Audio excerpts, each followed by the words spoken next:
금지 명령이 나오지 않았다고 사건을 포기하시는 게 아니라 오히려 빨리빨리 자료를 제출해서 내가 개시 결정을 빨리 받아버리겠다라고 마음을 먹으셔야 돼요. 왜요? 개시 결정을 받으면 안녕하세요. 회생파산연구소 이사연 변호사입니다. 자, 돈을 빌린 사람들이 가장 무서워하는 게 뭘까요? 독촉이죠. 돈 언제 갚을 거냐? 라는 그런 전화 문자가 너무 무섭고 두렵죠. 왜? 돈이 없으니까요. 갚을 길이 막막하니까요. 그래서 개인회생을 하기 위해 상담을 주시는 많은 채무자분들이 금지 명령은 언제 나오나요? 라고 많이 여쭤보시는데요. 금지 명령이라는 걸 받아야 이 무시무시한 독촉을 중단시킬 수 있으니까, 그래서 오늘은 여러분들이 기다리시는 그 금지 명령이 뭐길래 이렇게 기다리시는 건지, 그리고 그 금지 명령이라는 게 대체 어떤 시점에서 나오는 건지를 알려드리도록 할 텐데요. 일단 금지 명령은 뭘 금지하는 걸까요?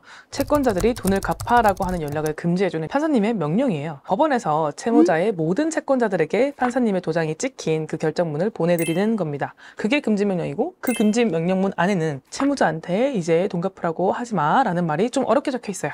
그래서 개인회생을 진행하시는 채무자분들은 이 금지 명령을 원할 수밖에 없어요. 당장 눈앞에 연체를 두고 있고 곧 독촉을 받을 거니까요. 그런데 안타깝지만 이 금지 명령이 무조건 나오는 건 아닙니다. 금지 명령은 일단 개인회생 사건을 법원에 접수를 해야 돼요. 그래서 접수 전에는 알 수가 없고, 법원에 따라서 다르지만 법원 접수일 기준으로 일주일에서 2주일 안에는 거의 나온다고 말씀을 드리고 있어요.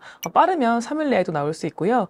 그런데 말씀드렸듯이 모든 법원에서 나오는 건 아니에요. 일단 제가 여러 영상에서 여러 번 설명을 드렸는데요. 광주지방법원은 금지 명령이 나오지 않기로 유명한 법원입니다. 그 이유도 명확하지 않아요. 10건 접수하면 1건 정도가 나오긴 하는데 사실 실제 그 비율을 맞추기도 어려울 만큼 금지 명령이 잘 나오지 않는 법원 중에 하나예요. 이게 너무 안타까운데, 금지 명령을 안 내려주면 광주에 사는 채무자들만 괴로운 건데 왜 법원에서 이런 기조를 갖고 있는 건지 모르겠어요. 금지 명령은 채무자회생법에 엄연히 있는 제도인데 말이에요. 비슷한 법원으로는 창원지방법원이 있습니다. 이것도 이유가 따로 있는 건 아니고 대부분의 사건에 대해서 금지 명령을 기각하고 있습니다. 다행히 창원지방법원 관할의 채무자는 광주와는 달리 부산회생법원을 선택할 수 있으니까 이런 내용을 참고해서 관할법원을 선택할 수 있으니까 좋겠죠. 그러면 부산회생법원은 어떨까요? 부산회생법원의 경우에는요, 부산회생법원에서 요구하는 필수 제출 서류만 잘 준비하고 이 서류가 제대로 갖춰지지 않으면 금지 명령을 기각하는 경향이 있습니다. 이거는 부산에 대한 특징을 정리한 이전 영상들을 참고해 주시면 좋겠고요. 자료 제출 목록에 있는 법원은 춘천, 대전, 청주, 대구, 전주지방법원이 있는데요. 다행히 부산회생법원을 제외한 다른 법원에서는 자료 제출 목록상 서류가 다소 미흡하더라도 금지 명령을 기각하지는 않고 있습니다. 그래도 서류가 어차피 이왕 준비해야 되는 서류라면 접수 전에 최대한 준비하시는 것이 깔끔하긴 하겠죠. 수원회생법원의 경우에는 채무 금액을 변제하는 비율, 즉 변제율이 10% 미만인 경우 금지 명령 신청이 기각되는 경우가 종종 있었습니다. 그래서 수원회생법원에서 진행하는 채무자분들의 경우에는 가능하다면 10% 이상 변제율을 맞출 수 있도록 계획안을 작성하여 제출하고 있습니다. 변제율 10%는 대부분 넘으시니까 거의 해당 사항은 없으니까 참고만 드시면 좋겠고요. 자, 법원별로 금지 명령이 기각되는 사유가 이렇게 다양한데, 그럼 법원별로 공통된 금지 명령 기각 사유가 있을까요? 네, 있어요. 바로 개인회생을 재신청하는 경우인데요. 이미 개인회생을 한번 진행해서 개시결정, 인가결정을 받으셨다가 변제금을 미납해서 다시 진행을 한다거나 이전 사건에서 보전권고를 하지 않아서 기각결정을 받은 후 다시 신청을 하시는 경우에는 어떤 법원이든지 금지명령을 좀 까다롭게 내려주시는 것 같아요. 다만 재신청을 하시는 분들이 모두 금지명령이 기각되는 건 아니고요.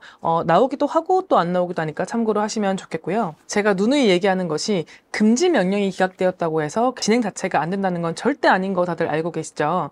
개인회생의 궁극적인 목표는 개시결정과 인가결정, 그리고 무사히 면책을 받는 거지, 금지명령이 하나 안 나온다고 내 사건 잘못되고 있는 거 아니야?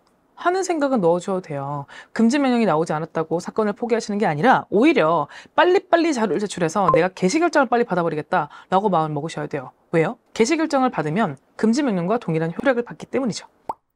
오늘은 금지 명령이 무엇인지, 이 금지 명령 결정이 법원별로 어떻게 다르게 나오고 있는지에 대해서 제가 말씀을 드려보았는데요. 저희가 법원별로 다른 업무 스타일에 대해서 영상을 제작할 때마다 언젠간 전국 법원이 이 모든 그 통일화된 과정으로 업무를 수행할 수 있게, 그리고 더 신속하게 처리할 날이 오겠지라고 상상을 하곤 하는데요. 아쉽게도 금지 명령에서부터 다른 스타일을 가지고 있으니까 좀 갈 길이 멀긴 합니다. 금지 명령에 대해서 더 궁금하신 점은 댓글로 남겨주시면 제가 답변을 드리도록 하겠고요.